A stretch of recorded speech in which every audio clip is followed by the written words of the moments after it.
नमस्कार मित्रांनो, आज बिनजोडचं मैदान पार पडलं आणि त्या मैदानामध्ये संबंध महाराष्ट्राच्या कानाकोपऱ्यातून नंदी आले होते.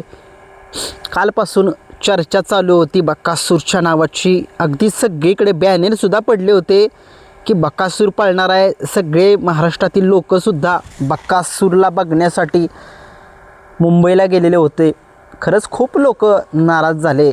सगळ्या महाराष्ट्राचा लाडका बकासूर का नाही आला मैदानामध्ये? काय असं कारण होतं की तो मैदानामध्ये आला नाही? सगळीकडे मला कॉल येत आहेत, सगळीकडे चर्चा चालू आहे. एवढं मोठं मानाचं मैदान, ज्या मैदानामुळे संबंध महाराष्ट्राला एक बिनजोडचं शर्यत क्षेत्र माहीत झालं. खूप जुनं मैदान आहे ते बरं का. आणि त्या मैदानामध्ये आज बकासूर का नाही आला? आणि काल त्या आयोजकांनी सांगितलंसुद्धा होतं की बकासूर त्या मैदानामध्ये पाळण्यासाठी येतोय आणि 100% येणार आहे. आणि त्याचा फेरासुद्धा होणार होता आपल्या सोनारपाड्याच्या सोन्या 50-50 सोबत, असं सगळीकडे चर्चा चालू होतं. परंतु सोन्या आपला आजारी आहे, त्याच्यामुळे फेरा काही नाही टाकला. म्हणजे सोन्या आलाच नाही का काय, मला पण एवढं माहीत नाही. तिकडचं आपण मैदानामध्ये नाही आहे. बकासूर का नाही आला याची चर्चा करूयाच, कारण की तुम्हाला माहितीच आहे, तो नाही तर मजा नाही. त्या दिवशी सुनील मोरेंनी सुद्धा सांगितलं होतं की बकासूर शिवाय मैदानाला शोभा येत नाही आहे. कारण की 4 आणि 5 हजार के असतात लोक.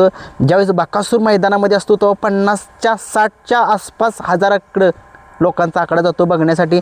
आणि मथुरची सुद्धा हवा तशीच आहे.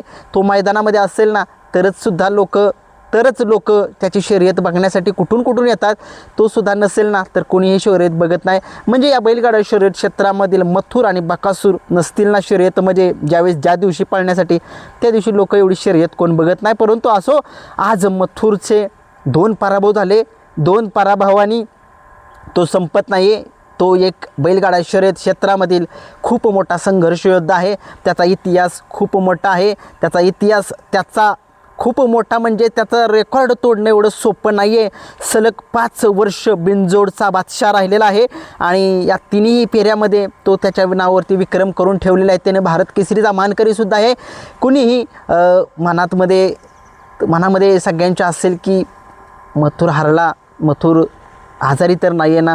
नाही आहे, काय होतं शेवटी दिवस खराब असतो, त्याच्यामुळे दिवस खराब असलं की काही होऊ शकतं.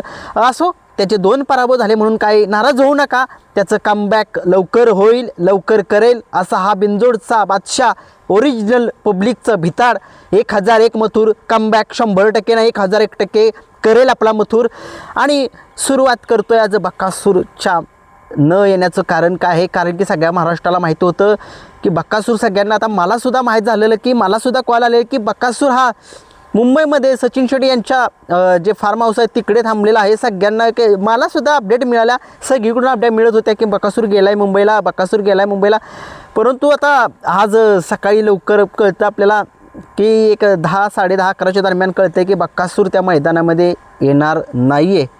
एक धक्काच बसला, कारण की तुम्हाला माहिती आहे त्या मैदानासाठी, ते मैदान बघण्यासाठी लोक खूप उत्सुकता होती, कारण की बकासूरची शर्यत बघण्यासाठी. परंतु असो, का नाही आला? आणि त्याचा पहिरा आज मेहरबान होता, शॉटगन मेहरबान.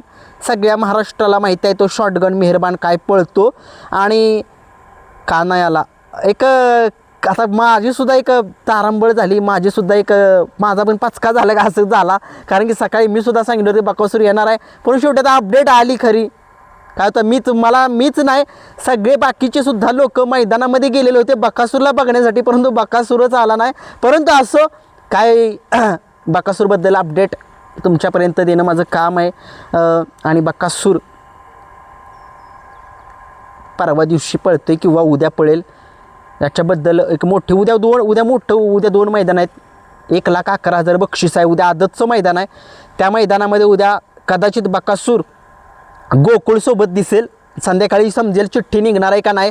नाहीतर परवा दिवशी 28 तारखेला ओपनचं असं भव्य दिव्य मैदान आहे. त्या मैदानामध्ये मेहरबान आणि शॉटगन मेहरबान आणि बकासूर हे दोघं पळतील. बकासूर कानायाला, कारण की उद्या जे मैदान आहे जवळचं मैदान आहे.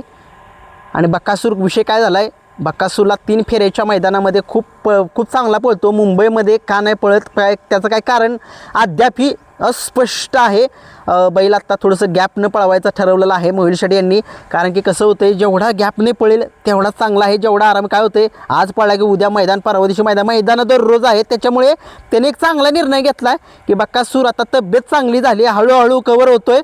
बिनजोड अशा खूप होतील, खूप मैदानं होतील अशी मानाची. परंतु तो नंदी महत्त्वाचा आहे सगळ्या महाराष्ट्राला. आत्ता बघितले तुम्ही, आजारी होता, त्याच्या पोटामध्ये काय सापडलं होतं, त्याच्यामुळे आता ती रिस्क नाहीत घेणार. त्याच्यामुळे बकासूर आता गॅपने पळणार. बकासूरची चिठ्ठी उद्या जर निघाली संध्याकाळी लाईव्ह लॉटमध्ये मी तुम्हाला सांगेन.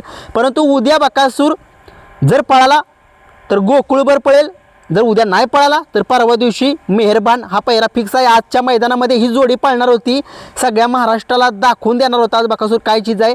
मेहरबान एक मोठी एक जोडी होती बैलगाडा शर्यत क्षेत्रामधील, मुंबईची एक अपराजित जोडी होती.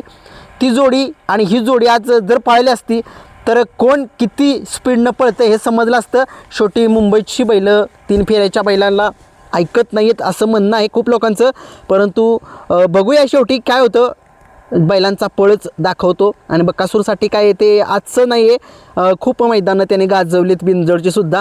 आणि असो उद्याच्या मैदानामध्ये मी सांगितलं आज बकासूर का नाही आला. बकासूर थोडासा गॅपने पळवायचा चाललेला आहे. उद्या आणि परवा खूप मोठी मैदान आहेत, त्याच्यामुळे पैरे ठरलेले असतील बकासूरचे. उद्या बकासूरचा पैरा गोकुळभर संध्याकाळी जर पैऱ्यामध्ये लाईव्ह लॉटमध्ये जर नाव निघालं तर, जर नाही लॉटमध्ये नाव निघालं तर परवा दिवशी मेहरबान शॉटगन आणि बकासूर ही जोडी पळणार आहे. व्हिडिओ आवडला लाईक शेअर सबस्क्राईब करा. धन्यवाद.